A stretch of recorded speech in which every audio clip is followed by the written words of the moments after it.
Thank you for coming. My name is Wayne Brathman. I'm the chair of the Kennett Area Democrats, but that's not why I'm giving this discussion this morning.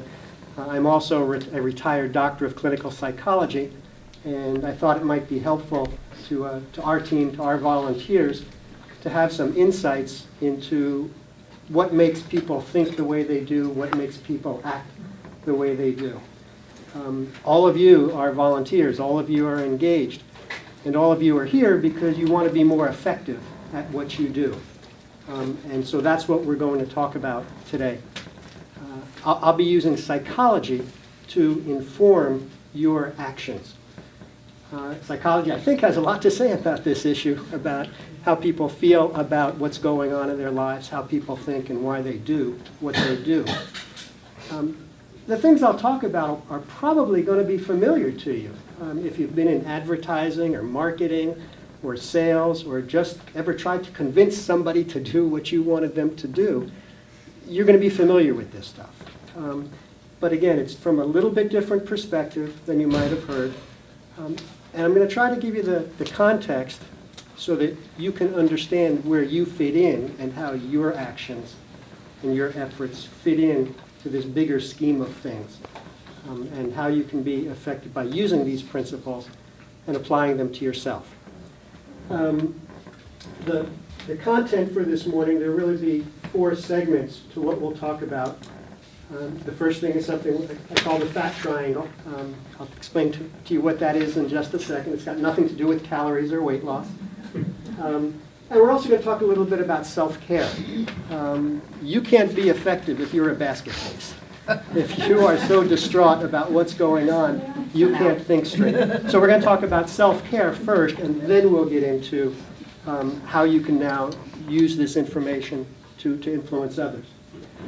There's something that's been developed in psychology called the stages of change model. It was originally designed to address things like weight loss and addictions, but I think it has a lot to say, and it's a good format for us to understand what we're doing when we go out there and talk to people. And then finally, communication skills. These are basic, fundamental interpersonal relation skills, and maybe we don't think about it when we're online yelling and screaming at somebody on Facebook, or when we're trying to convince somebody. We need to get back to basic skills. So that's what that segment is about. And then hopefully we'll have some time at the end just for Q&A about all of the things we've talked about. Okay, so this is the fat triangle, and it's fat because the 3 items are feelings, actions, and thoughts, F-A-T. What this is actually an extremely simplified schematic of the wiring in certain pieces of your brain. This is how your brain is wired. There are brain areas that control feelings, your behaviors, and your thoughts. 3 different areas. And there are neurons and axons that connect those areas to each other. Those connections go both ways. That's why you see the arrows pointing in both directions. And so each of those 3 things influence the other. So if I'm feeling a craving for ice cream, and I'm thinking, boy, chocolate marshmallow ice cream would be great right about now, chances are that feeling and that thought are going to lead me to go out and buy some chocolate marshmallow ice cream and eat a pint, right? So that's kind of pretty obvious. You can take this triangle and you can look at it every which way. Our feelings influence thoughts and actions. Our thoughts influence how we feel. Okay? Where we get into trouble, and now I'm going to talk about the personal care part. Where we get into trouble is when our feelings become extreme. When we're really, really angry. When we're really, really scared. When we're really frustrated, hopeless. Since November, has anybody felt really, really angry or frustrated or hopeless? Okay. And that's a problem. And so the goal in terms of self-care is to keep these feelings under control. Not to ignore them, not to deny them, but to reduce them. Because we need to be somewhat anxious and somewhat angry in order to motivate us to do the work we're doing. But when it gets too high, now we can't think straight. Strong anger prevents us from thinking well. It makes us do things that maybe we would regret later on. So our goal is to stay motivated, understand the real issues, but keep it at a certain level that doesn't affect us physically and harm us, and allows us to be in this for the long run, and also allows us to be effective. Okay? So that's the goal of managing our feelings in this process. Now, so the problem comes here when our feelings overwhelm our actions and thoughts. When our brain is working that way, we're in trouble. So what's the solution to that? We need to, in order to reduce our feelings, we need to use our actions and our thoughts to bring them down. Make sense?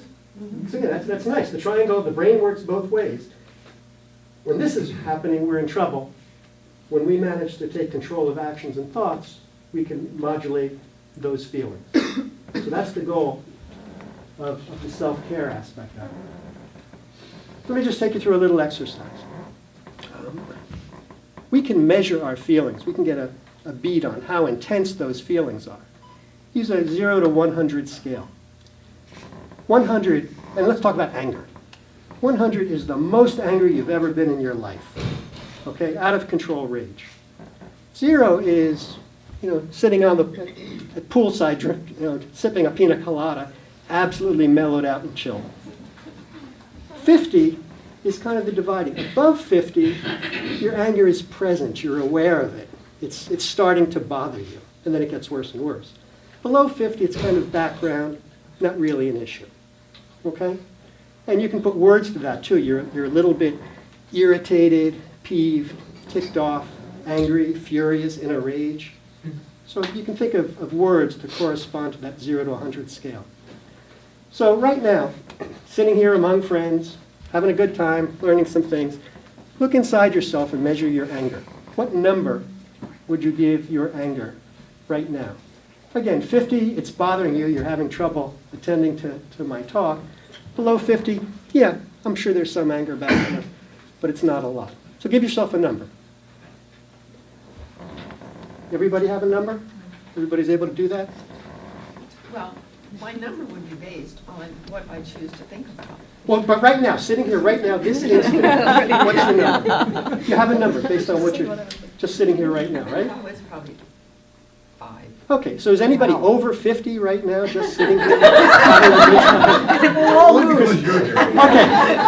because if it was, I was going to offer you a session after. Okay, so now we want to do the exercise, and exactly as you mentioned, I'm going to ask you to close your eyes. Everybody close your eyes, and I'm going to give you not a long time, just a couple of seconds. I want you to think about what Donald Trump is doing to this country. Okay? Thanks a lot. So focus on that, and I'll tell you when to stop.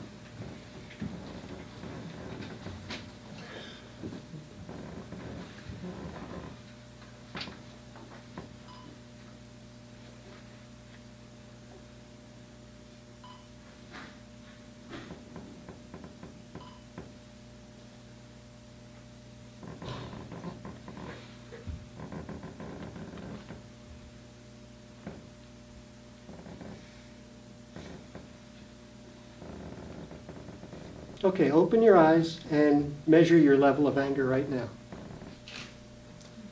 Is anybody over 50? Yeah. Raise your hand if you're over 50. Okay, that's what I thought. So you're absolutely right. That's how thinking affects our feelings. Now, that was 30 seconds. Got you from wherever you were to over 50 to where it's an issue. In that 30 seconds, nothing changed in the world. Did it? Nothing, as far as we know.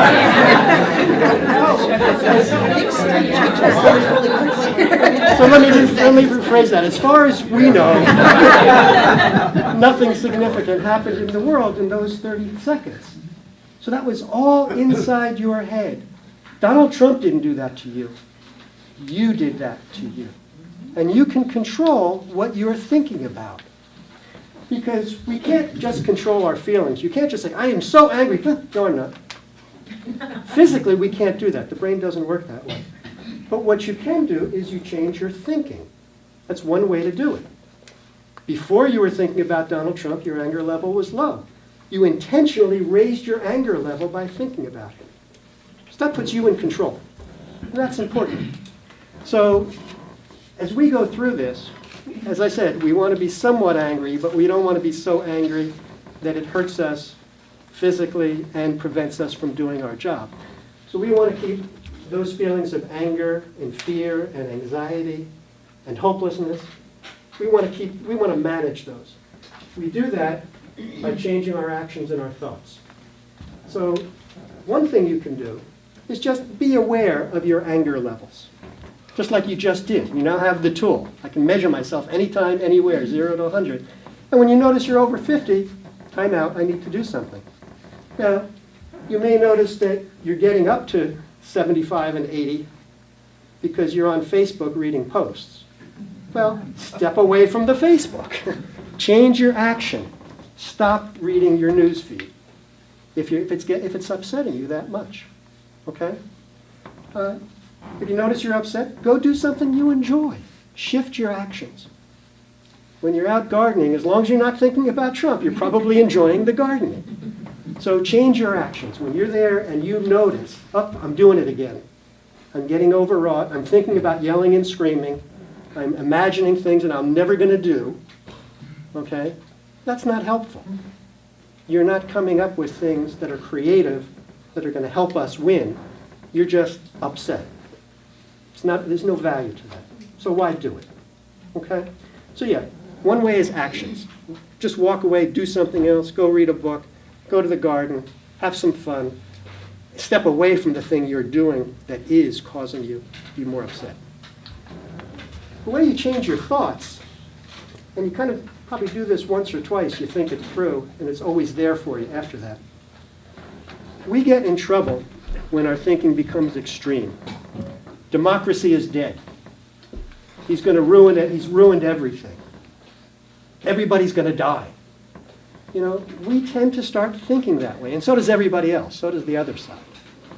Well, ask yourself, is that 100% true? Is that 100% accurate? Is it 100% reasonable and fair? Because there are things that you are thinking that are leading you to feel that way. And usually it has something to do with extreme thinking. Sometimes it's called all or nothing thinking, black and white thinking, dichotomous thinking.